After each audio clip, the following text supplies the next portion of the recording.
Hi, my name is Andrew Atterbury, and I am a sales engineer for Atonix Digital, the creators of the Asset 360 platform.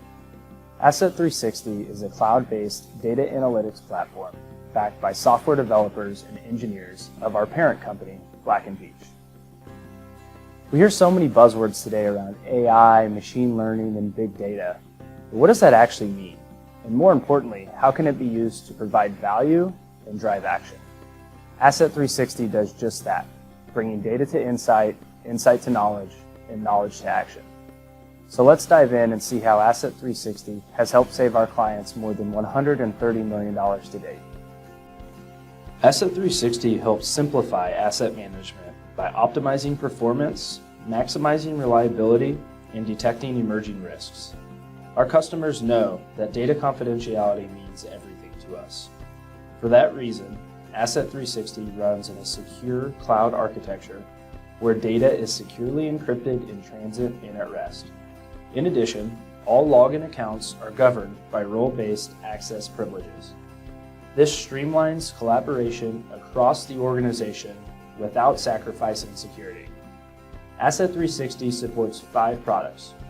Risk assessment. How do I understand the risk associated with my assets using 5 and 10-year modeling techniques into the future? Investment planning. Now that I understand the risk associated with my assets, how do I best allocate my capital spend? Program management. How do I efficiently execute, track, and report on project milestones associated with my project or program?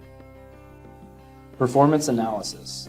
How do I apply KPI and engineering algorithms to data collected from multiple systems and devices to provide business and operational health information in an intuitive, interactive dashboard?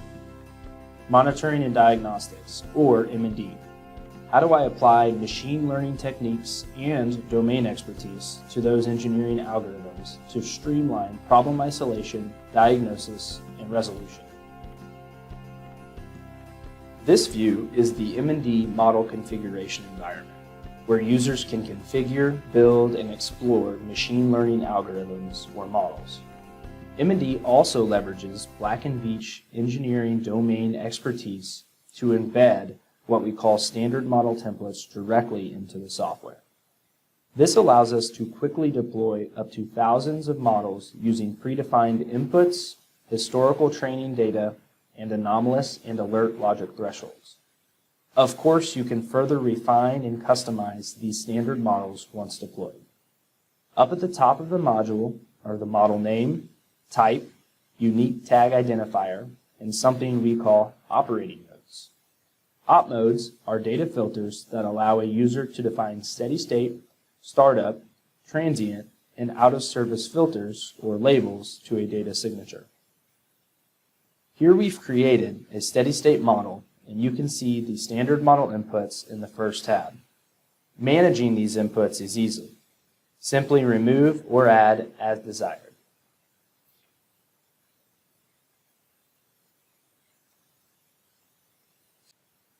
The Anomalous tab provides standard model template defined, upper-lower threshold criticality, mean absolute error multiplier, biasing, and fixed limits. In this case, a lower vibration may not be as concerning, so low criticality is predefined here. The mean absolute error is determined from the training dataset, and an upper and lower multiplier is assigned to the model expected range, shown in the beige-colored range in the model output trend. Just because data is anomalous does not necessarily mean it is yet an alert. Multiple alert types, whether anomalous for a defined amount of time, oscillations or frequency, and thresholds, are also templatized and easily customized. For critical pieces of equipment, you can even have triggered alerts sent automatically to facility personnel to broaden critical awareness. Now that our model is configured based on the historical relationships among the inputs, the alert screening view will evaluate that live process data in real time. As process data continues to stream in, an impressive workflow quickly takes shape. Here we can look at the active alerts at our facility, or dive directly into a sub-level asset, such as a pump, fan, motor, heat exchanger, condenser. Metrics such as how far out of our normal range our model is, alert types, when the alert was triggered, and asset and model criticality can be easily sorted and filtered to prioritize critical alerts. Whether at the corporate or facility level, when multiple team members are involved, it is imperative to capture and transfer knowledge quickly across the organization. The Asset 360 embedded workflow enables a multitude of user actions, such as entering context notes, suppressing watch logic for any continuing deviations, or marking for diagnosis at a later date. Now that we have insight into the problem areas of our assets, a natural next step is to understand how the related equipment is operating. The diagnostic drill down provides that same model output trend from the screening view, but it also includes a multitude of context trends to visualize relevant process parameters. By default, the model context trend highlights process parameters that could be causing the deviation. Additional standard trend definitions are available in the drop-down menu to quickly relate performance readings across parallel pieces of equipment. In cases where the provided context trends don't quite tell the full story, data trending capabilities in the data exploration environment allow further investigation using a multitude of visualization techniques. We can quickly add a new chart and drag and drop any tag we want to visualize.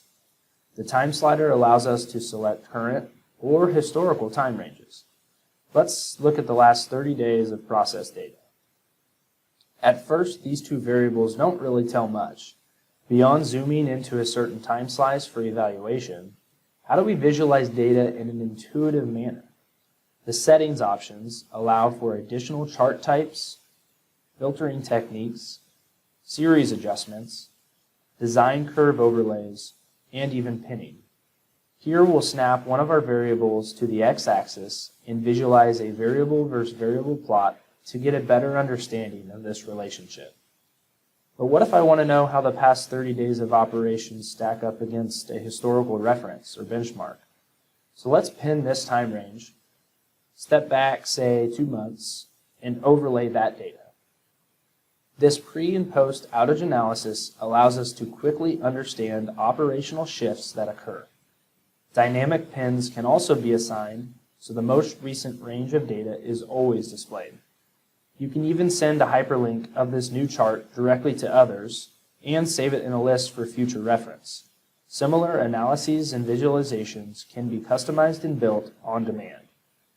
We now have a better understanding of the overall health of our assets, bringing that insight to knowledge. The last but most important piece is bringing that knowledge to action. The Issues Management module manages issue tracking and quantification, driving critical issues to resolution. The Issues Management list acts as a complete knowledge base of every issue that has occurred at a facility. High-level KPIs roll up the total number of issues by resolution status, by asset, and by impact type to easily identify problem areas. This list can be easily sorted or filtered by unique identifiers, impact amount, resolution status, creation date, issue type, and even priority. When repeat issues start to propagate in aging assets, the Issues Management portal streamlines the answer to what was the data telling us last time we saw this, and what did we do to resolve it then, mitigating that risk before catastrophic failure occurs. The domain expertise embedded into Asset 360 can help you maintain operational effectiveness even as an entire generation of experienced engineers approaches retirement age. So let's dive into a single issue snapshot. General information about the issue is outlined at the top, including the name, priority, and resolution status. The issue summary details behavioral changes in data, including any model or context trends that have been embedded. The details pane outlines the issue type, cost impact, and any assigned actions such as a local inspection request or a work order assignment. The impact amount is probability weighted. What is the probability this asset would have failed? What downstream effects would that have caused? What generation would have been lost? And how long would that state have remained until repairs could be made? This calculation is designed to help owners and operators prioritize maintenance efforts across complex facilities. The issue discussion blog allows complete transparency and interaction among all stakeholders. Smartphone and iPad access allow busy operations groups to quickly diagnose issues in the field with local inspection and immediate response via text, picture, or video. This wealth of knowledge is captured in the discussion blog and remains with the asset. This database of knowledge continues to grow, mitigating facility risk profiles along the way. Thanks for taking the time.